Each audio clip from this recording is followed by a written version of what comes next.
Decisions in life, guys. I'm thinking of something, and I'm not sure if I should do it or not, because I'm not sure if it's a wise idea or not, and all that stuff. You know, life has many moments like those. And you as a person just sit there like thinking to yourself like, is this wise? Would this be too much? Should I do it? Should I take a different approach? So on and so forth. Stuff like that. The Guts of the Earth is our next one. Compared to the most that we read today, a bit longer, but not much longer. Save, and it's been so many save. Due to the impossibility of transport, each instance of SCP-1877 is contained in situ at the subject's ocean point. When practicable, the Foundation shall secure ownership of the ocean point, soundproof the subject's living quarters, install inward-facing locks on any interior doorways adjacent to the subject. Foundation medical staff are to review subject's condition on a 48-hour cycle, measuring any visible extracorporeal intestine. Any intestinal retraction of over 10 mm in a single 48-hour period is to be immediately reported to research director. Oh.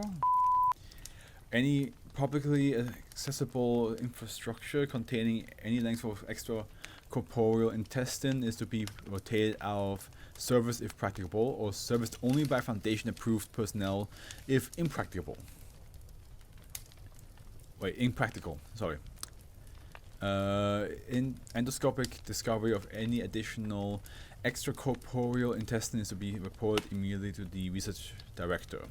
Description: SCP-1877 is an anomalous gastrointestinal disorder affecting a number of geographically disparate individuals, designated -1 through -3.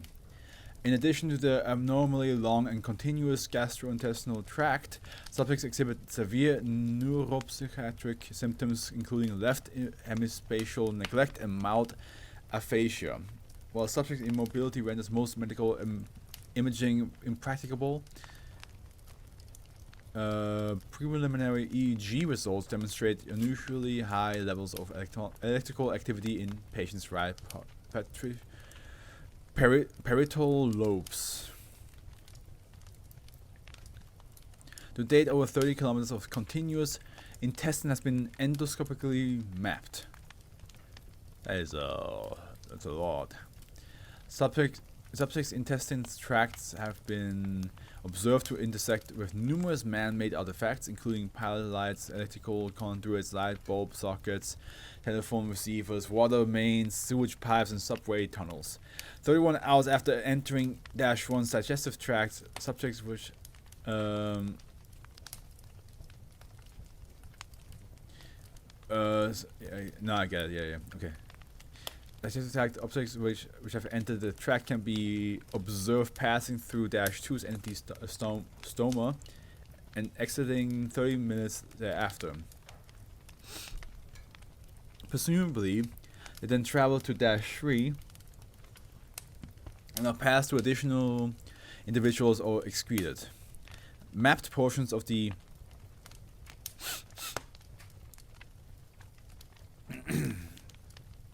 SCP-1877 gastrointestinal network consists of the following: 4 cm beyond the pyloric valve, -1's duodenum turns outward through a painless stoma in his abdominal wall, extends across subject's living room, and enters a light fixture located in the ceiling of his apartment.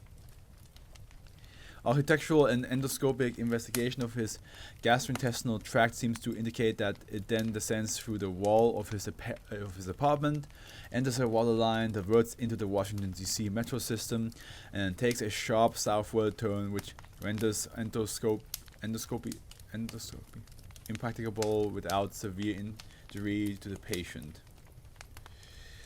The subject's gastrointestinal tract then reassumes in Busan, Korea, exiting through a pilot light in -2's oven, traversing the kitchen and bathroom, entering through a painless stoma in the second subject's abdominal wall, After 1.4 meters of superficially normal small intestine, a second length of jejunum exits through a second stoma in the anterior abdominal wall.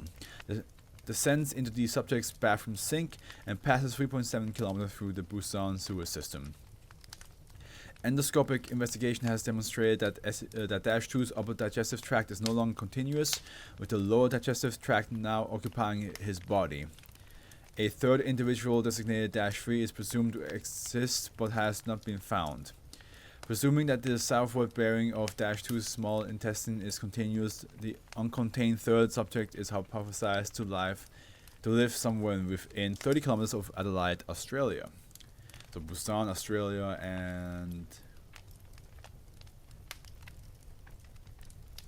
one more location, I guess. At present, subjects in the condition is unstable. Beginning in 2007, both known subjects' extracorporeal intestines began to retract into architectural features of their apartments. At recovery, Dash-1 presented with 24 meters of slack extracorporeal intestine, permitted him limited mobility within his quarters.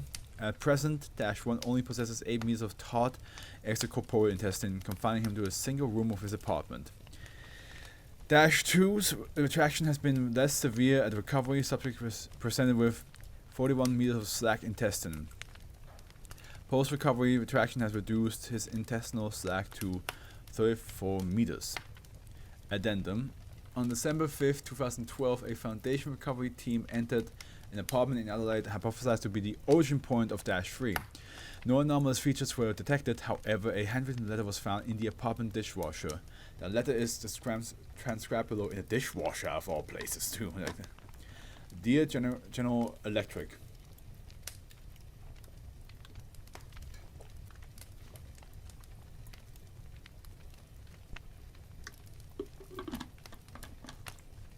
I have long appreciated your products, but now I draw close to the socket and there are questions.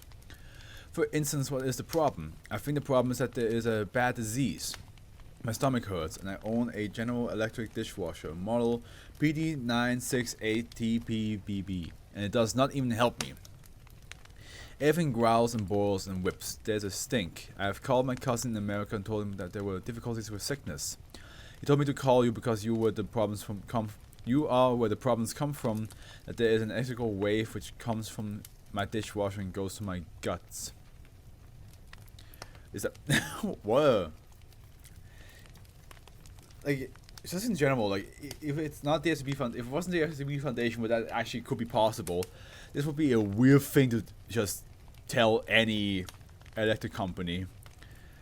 Also, what will happen? The problem is now very bad. I have to stand so close to your socket that I can hear the electrical wave, like whale song. I will have to go in soon. My guts will make me. I know that General Electric cannot make it stop, but there needs to be an answer to the mystery of the appliances. The answer should come in the manual which goes with the socket, so that there is less anxiety when we all have to go into our appliances and live in the gods of the earth, as all of us someday shall do. Tomorrow I think I will have to go in. When it ends, will I live alone in the names of appliances? How does one traverse the gods of the earth so that there is no problem? Is this a sickness that shoots in an electrical wave from all dishwashers or just mine? Please call me tomorrow, General Electric. There will be not much time. I have so much anxiety. Thank you so much for all your products. Though the letter appears to never have to be sent, a review of telephone logs indicates that a call was placed to the apartment telephone from General Electric's headquarters in Fairfield, CT.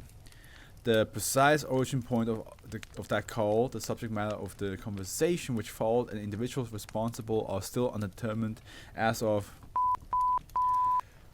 Damn.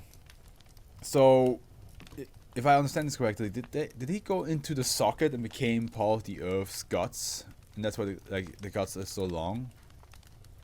Like, the more people become the Earth's guts, the bigger the Earth's guts becomes? But still, what a wild thing to just text or like mail or wanting to mail an electric company. Like, first of all, saying it's all their fault, and second, like, oh, I'm getting sick, and It clearly has to do with your dishwasher because it's sending electrical waves towards me. It's like, what are you on about?